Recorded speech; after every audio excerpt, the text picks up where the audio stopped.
We are now going to look at ACEs, Adverse Childhood Experiences. These can be categorised as the three following groups: abuse, neglect, and household dysfunction. These experiences can affect a child's emotional, social, and cognitive abilities in later life. There has also been correlations made between the amount of ACEs experienced in childhood and physical health in later life. If a child grows up experiencing ACEs, the world doesn't feel as safe and secure as would for a child who has not experienced them. So as a result, the child will be relying on their stress response for safety and comfort. Although looking at ACEs can be really helpful when trying to understand some of our children's behaviours and emotional sociable abilities, we do have to be careful. So let's look at how ACEs can help us to help others. So they ensure that we're curious about what other people's lives are like and what's happened to them, and if that may be affecting how they behave or think or feel now.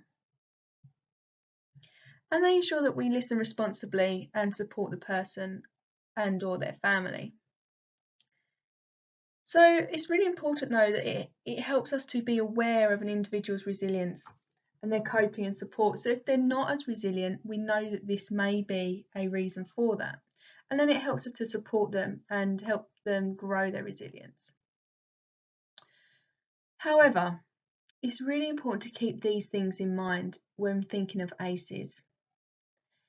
And so using the list of ACEs for a checklist or screener, we really shouldn't do this. So what we mean by this is assuming that if a child has had 4 of the ACEs, that their behaviour must be due to that.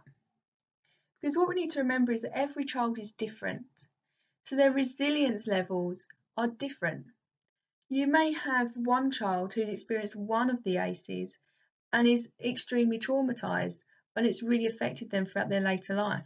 But you may have a really resilient child who's experienced a lot of these ACEs throughout their life and they appear reasonably unaffected.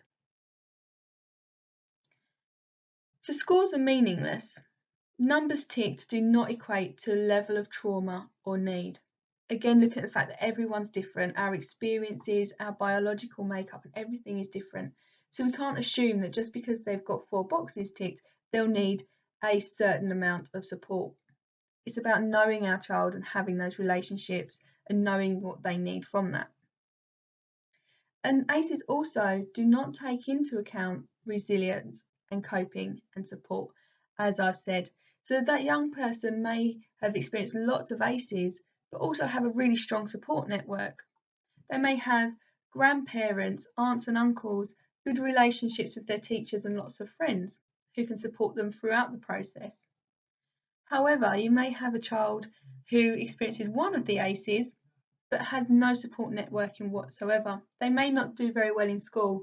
They may not have grandparents. They may not have any aunts and uncles, and they may struggle to make friends.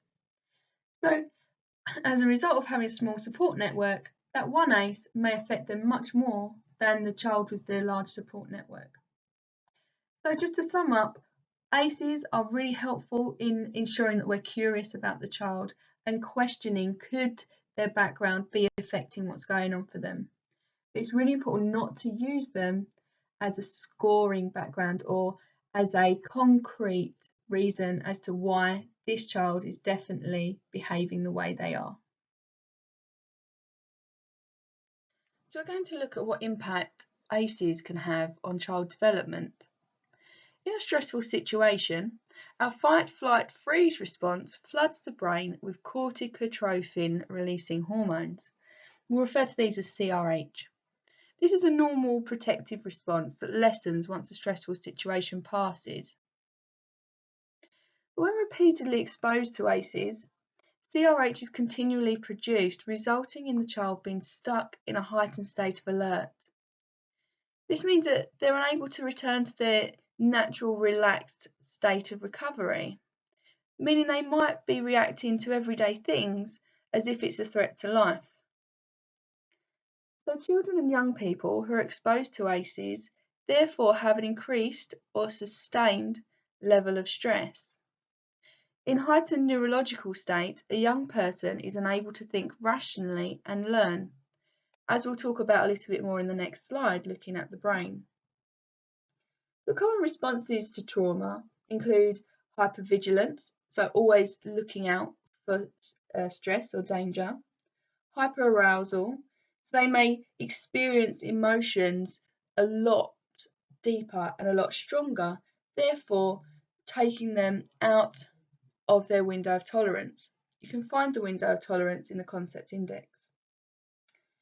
They may feel numbing, increased startle response, flashbacks, avoidance, sleep problems, anxiety, memory and attention problems, developmental delays, and attachment issues. These are normal responses to abnormal situations, but may be viewed as behaviour that may seem irrational, illogical, or risky. Such behaviours could potentially be misdiagnosed as a child being defiant, oppositional, or having ADHD. So this is another reason when you're coming against a child who may be showing these sorts of behaviours to really be curious and explore what could be going on for this child.